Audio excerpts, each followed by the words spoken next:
siapa pencipta Bitcoin sebenarnya? Kenapa identitasnya nggak diketahui sampai hari ini?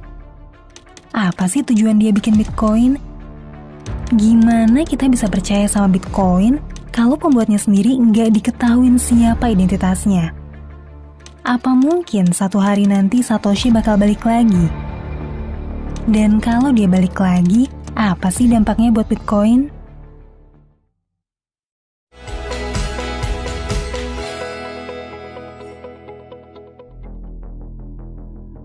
Hai semua, ketemu lagi sama aku Luna, selamat datang di channel Ngomongin Uang. Di video kali ini aku mengupas sosok yang selama ini identitasnya masih misterius. Gak ada seorang pun di dunia ini yang tahu siapa dia, atau di mana keberadaannya. Dia adalah sang pencipta Bitcoin, sekaligus pelopor konsep blockchain yang makin populer selama 1 dekade ini. Sosok ini dikenal dengan nama samaran Satoshi Nakamoto. Dan kalau aja sosok ini masih hidup hari ini, maka kekayaannya dalam Bitcoin udah mencapai 48 miliar dolar, atau sekitar 750 triliun rupiah. Nah, di video kali ini, aku bakal nyeritain dari awal gimana sejarahnya sosok ini pertama kali hadir dan memperkenalkan Bitcoin kepada dunia. Sampai gimana akhirnya dia menghilang dan ninggalin jaringan Bitcoin ke kita semua. Sampai hari ini berbagai upaya udah dilakuin buat ngelacak identitas sosok Satoshi Nakamoto. Tapi setelah 1 dekade berlalu, gak ada satupun pihak yang berhasil sampai hari ini. Yuk kita langsung aja mulai cerita Satoshi dan Bitcoin-nya. Oke, sebelum kita masuk ke Satoshi, aku mau bahas dikit dulu tentang sejarah gagasan dari teknologi yang kita kenal dengan nama blockchain dan cryptocurrency. Kita mundur sedikit ke tahun 1998. Pas krisis moneter di Asia lagi bergejolak dan menghantam negara Thailand, Jepang, Malaysia, Singapura, termasuk Indonesia. Saat itu ada seorang ahli kriptografi namanya Wei Dai yang ngasih usulan bernama B-Money di sebuah forum cyberpunk.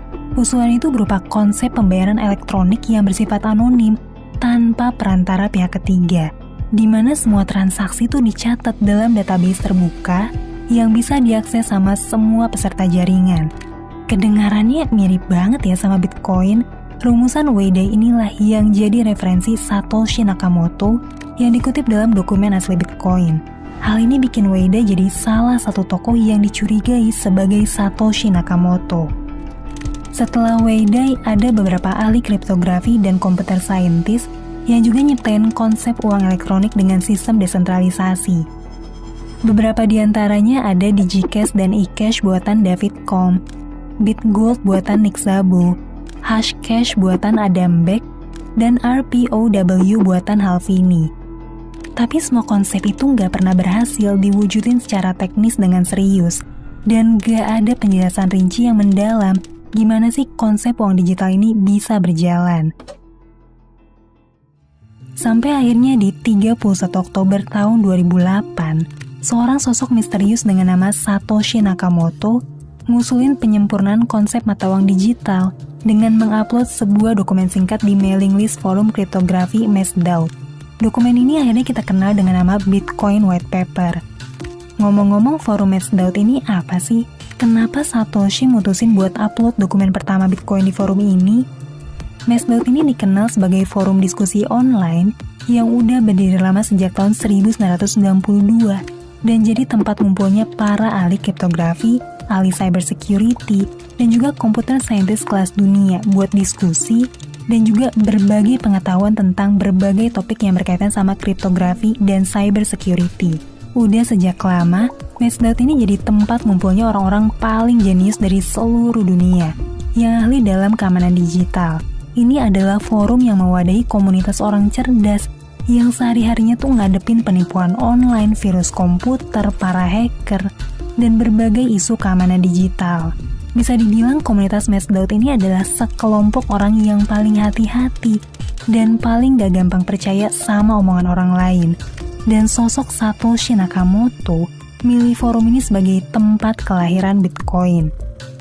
Dokumen ini cuma terdiri dari 9 halaman berisi 2.736 kata. Singkat banget, tapi isinya sangat padat. Bahasanya efektif, tapi memang cukup teknikal.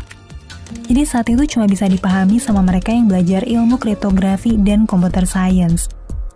Dalam dokumen ini Satoshi ngejelasin kalau dia nyiptain sebuah mekanisme pembayaran elektronik dengan mekanisme trustless system atau sistem tanpa kepercayaan. Maksudnya apa tuh? Jadi gini penjelasannya. Pada dasarnya bisnis keuangan adalah bisnis kepercayaan.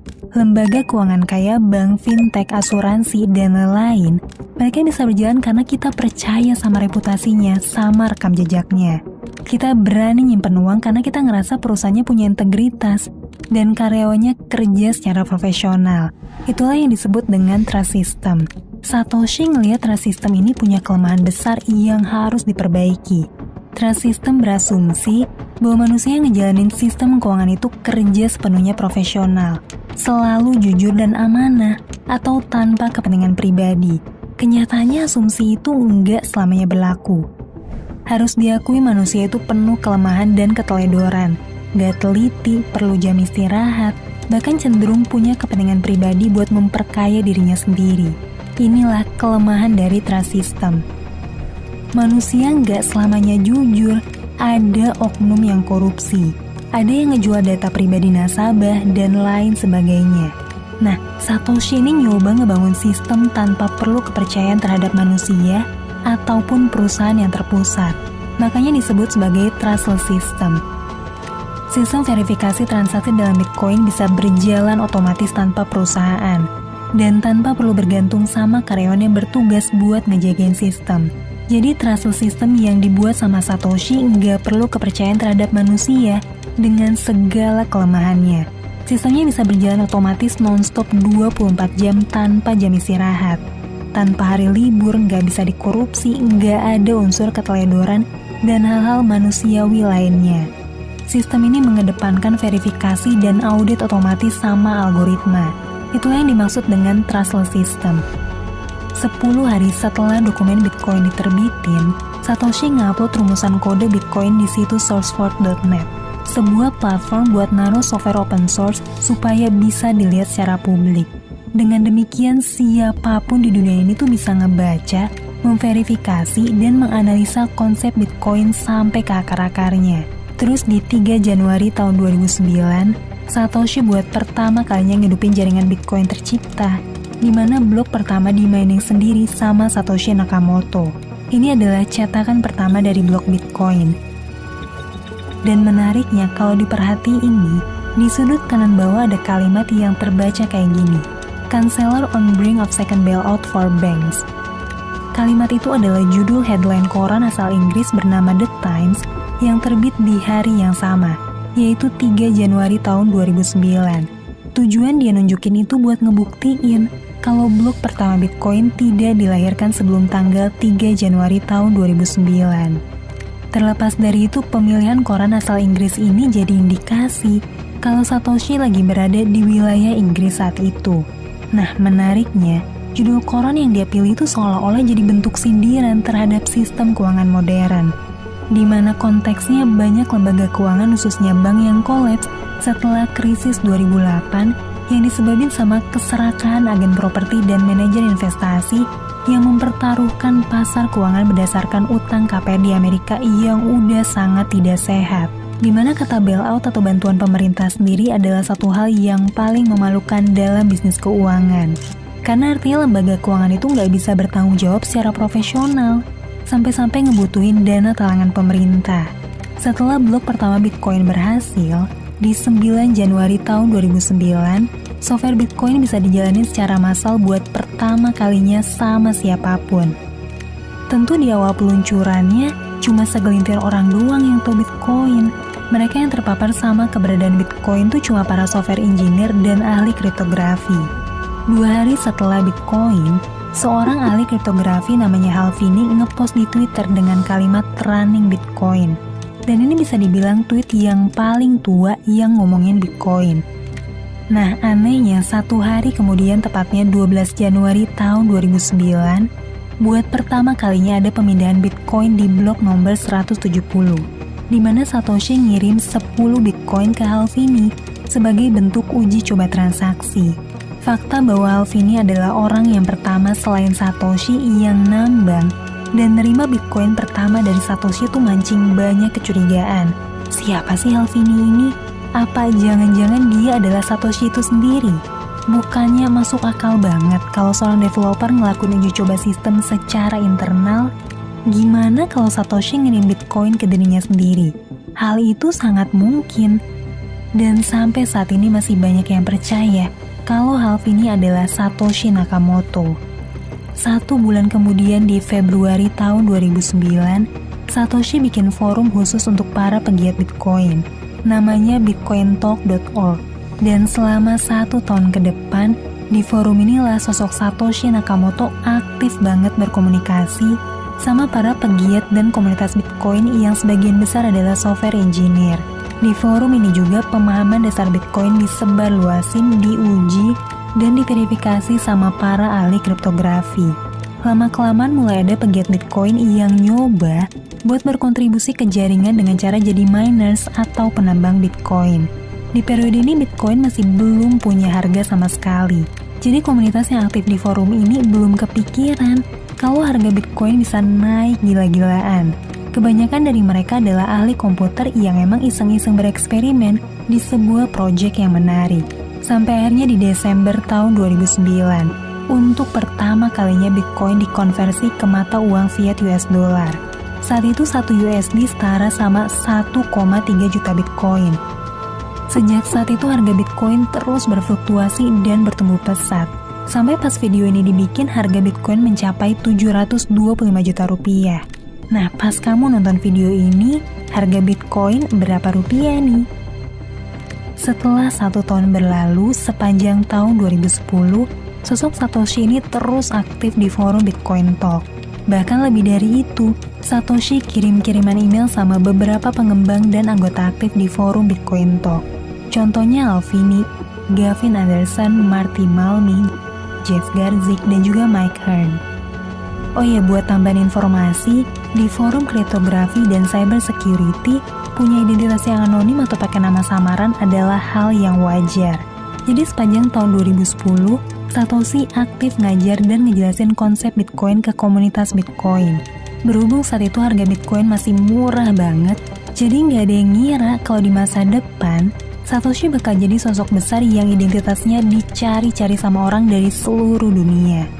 Sampai saat ini ada banyak jejak digital yang bisa kita lihat dari komunikasi Satoshi. Di forum Bitcoin Talk sendiri, kamu bisa nemuin arsip pembicaraan Satoshi dari November tahun 2009 sampai Desember tahun 2010.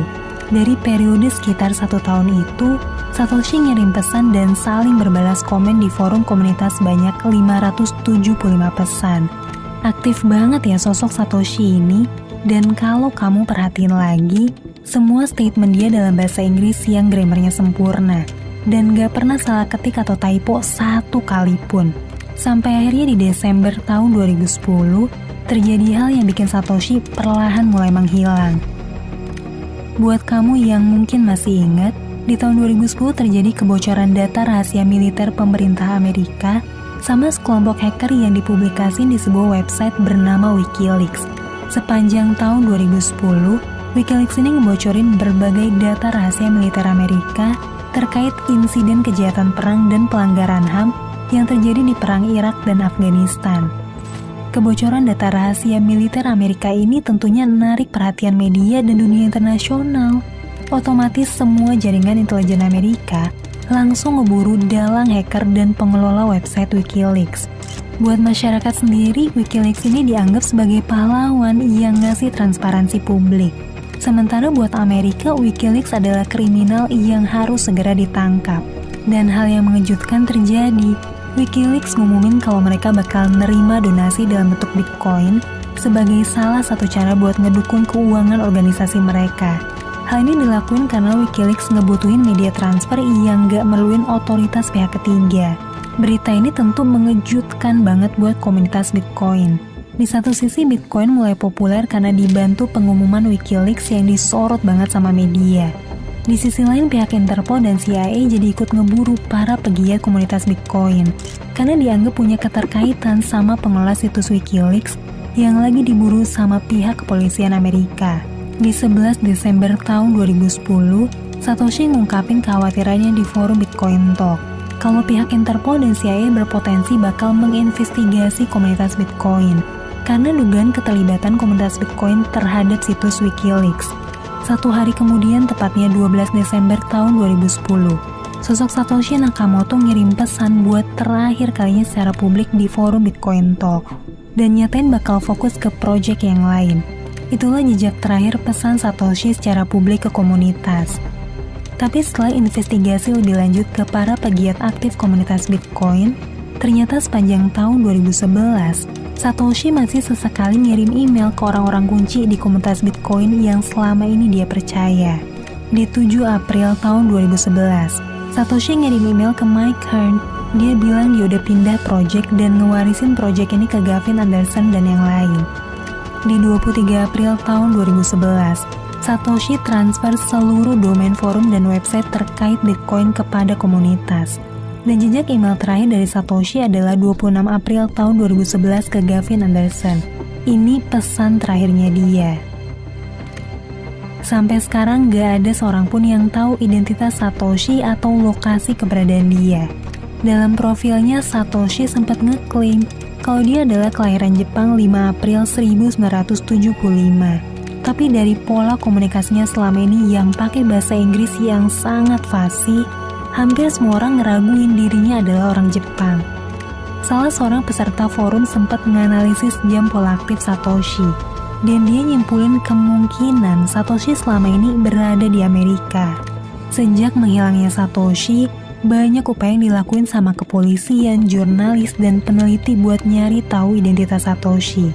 Salah satunya adalah majalah harian Newsweek di tahun 2014. Mereka menginvestigasi seorang dengan nama lahir Satoshi Nakamoto yang tinggal di California. Orang ini punya nama panjang Dorian Satoshi Nakamoto. Dia kerja di proyek pertahanan rahasia dan ahli komputer buat layanan informasi keuangan. Tapi Dorian Nakamoto berulang kali membantah kalau dirinya adalah Satoshi Nakamoto, sosok pencipta Bitcoin. But the main reason I'm here is to clear my name that I have nothing to do with Bitcoin, nothing to do with developing. I was just an engineer doing something else.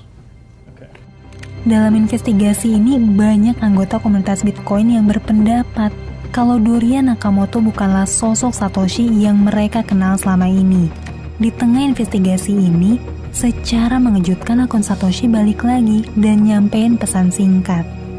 Investigasi Dorian Satoshi Nakamoto ini rupanya ngarah ke satu indikasi penting, di mana ternyata lokasi tempat tinggal Dorian Nakamoto tuh nggak jauh dari lokasi tinggal salah satu pengembang Bitcoin, yaitu Halvini. Ada teori yang menduga kalau Halvini dapat inspirasi nama Satoshi Nakamoto dari tetangga atau seseorang yang tinggal dekat lingkungan perumahannya.